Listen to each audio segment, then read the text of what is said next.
जय श्री राम पिला माने आज आम दशम श्रेणीर माध्यम और बीजगणितर प्रथम अध्याय आरंभ करवा। प्रथम अध्याय नाम हूँ सरल सह समीकरण। यही अध्याय तीनोटी अनुश्रेणी अच्छी। प्रथम अनुश्रेणी एवं आरंभ करवा।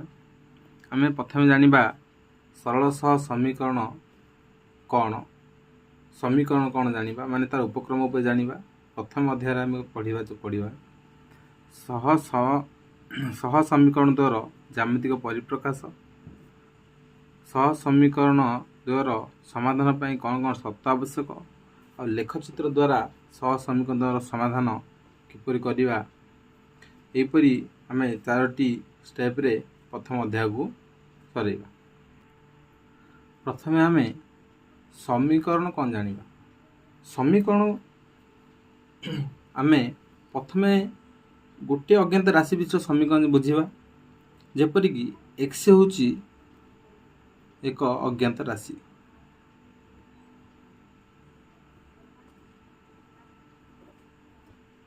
जदि एक अज्ञात राशि विशिष्ट आम गोटे समीकरण लिखा तार साधारण रूप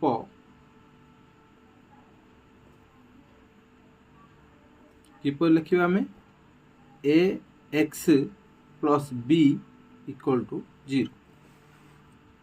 एठारे जानिया पड़ो जे ए केबे मध्य 0 हेबो ना।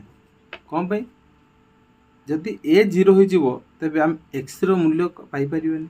एक्स हो जे एठारे अज्ञात राशि। एक्स रो हम मूल्य बाहर करिया चाहू जदि एक्स केते हे परिबो। एठारे जदि ए 0 हो जिवो ताहाले हम एक्स रो मूल्य पाई परिबो ना। तेनु ए रो मूल्य 0 नही ए आ बी ला जे कौनसी गोटे वास्तव संख्या हो पारिबो।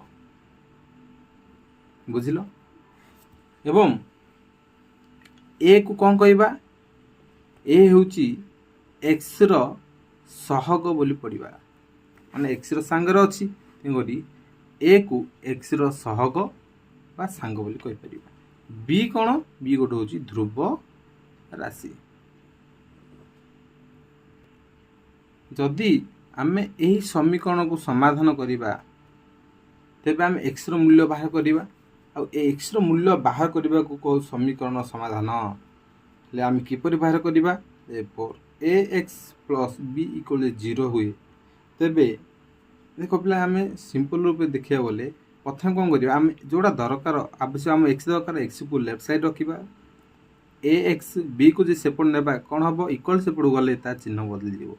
बी रो चिन्ह प्लस थिला माइनस बी होला। एक्स को एक्स रखिले एक्स सहित ए कौन थिला गुण थिला जेपट सेपट जो जीव सी कौन हो जीव हरण हो जीव। एक्स रो मूल्य कौन आसिला माइनस बी बाई ए। हेले एहा को कौन कह जीव समीकरण रो समाधान कहि परिबा किंबा आमे ताकू मूल बोली मध्य कहि परिबा। समीकरण मूल कौन माने आमे कहबा माइनस बी बाई ए। ये होची गोटे अज्ञात राशि विशिष्ट हला एक्स अज्ञात राशि के एक्स गोटे अज्ञात राशि विशिष्ट एक घाती घात केते अछि एक्स रो एक घाती समीकरण बोली कहि परिया।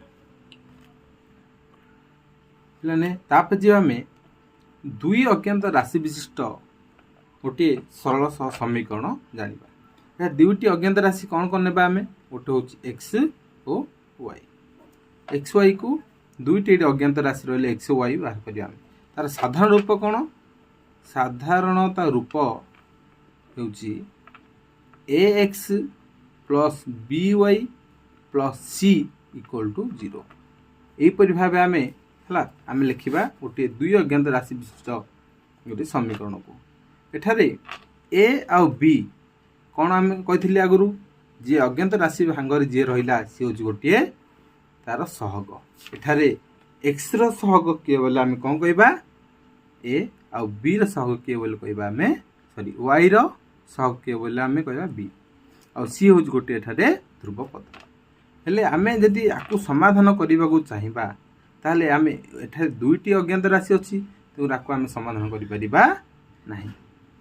आकु समाधान करिया पे हेले हमकु आउ गोटे कोन दरकार गोटे समीकरण आवश्यक।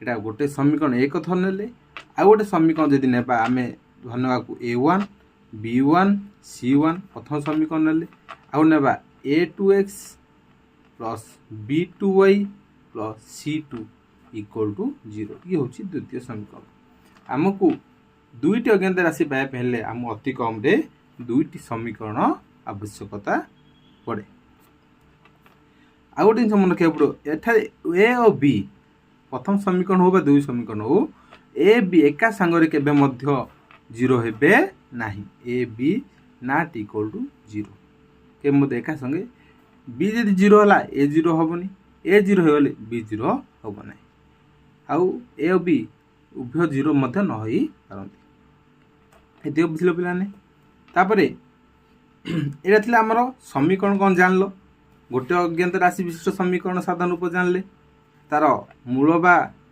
तार समाधान केमि आसु जानले एबे दुई अज्ञात राशि विशिष्ट आम समीकरण कौन जानीदे बुझीदे एबे ताकू समाधान केमि करवा आम किपरि आगु समाधान करिया जानिबा तापर आम जानिबा ए जो सह समीकरण द्वयर ज्यामिति रे किपरि आम परिप्रकाश करवा ज्यामिति रूप कौन ये मन रखा पड़े पिलाने ये जो समीकरण आम लिखिले प्रकृति समीकरणटी जो x plus b y x plus b y plus c equal 0 यह गोटे कौन अटे गोटे सरल रेखार गोटे रूप अटे सरल रेखार है एक रूप अटे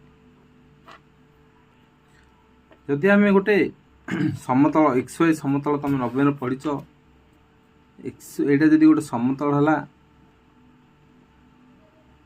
आपको आम कहे एक्स अक्ष X dash Y Y dash ये जो समतल रे यदि मुझे गोटे रेखा टाणिली सरल रेखा यही सरल रेखा को आम साधारण रूप से यहीपरि आम सरल रेखा रूप से समीकरण रूप में आम लिखिपर इंट्रोडक्शन पिला सरला आमर एवं पढ़ा सह समीकरण द्वयर ज्यामितिक परिप्रकाश ज्यामिति आम किपर प्रकाश करिया ज्यामिति बेले आम चित्र आसो मुझे कहली ये जो आमर रहा समीकरण a1x plus b1y plus c1 गोटे गोटे कौन रही सरल रेखा रही मनकर आम धरना गोटे सरल रेखा l1 एक सरल रेखा ताको आम लिखिदे a1x plus b1y plus c1 equal to 0 आ गोटे सरल रेखा l2 आम लिखा a2x plus b2y plus c2 equal 0 एठारे ये जो समीकरण सरलेखा दुईटा रहा यहाँ गोटे सरलेखा l1 आ गोटे सरलेखा रहा l2 ये जो सरलेखा द्वय को आम ज्यामिति प्रकाश करमी तीन प्रकार हो मुख्यतः निजे देख दीटा सरलेखा तो मुझे दिहब दीटा मु बाड़ी नेली दीटा रेखा दीटा नेली आपर मुझे रखिपारि केते प्रकार रखिपारि प्रथम हूँ आम यहीपरि गोटे रखिपर तुम निजे चेष्टा कर देख आ गोटे किपर रखिपर यहीपरि परस्पर उपर रखिपर आ गोटे किपर यहीपरि रखिपर तीन प्रकार ही रखिपर आपको रखिले कौन कौचे परस्पर समांतर कहवा माने केबे जहाँ मिसबेनि छेद करें यहाँ कह परस्पर छेदी आईटा कह परस्पर कौन कौन जान कौ पे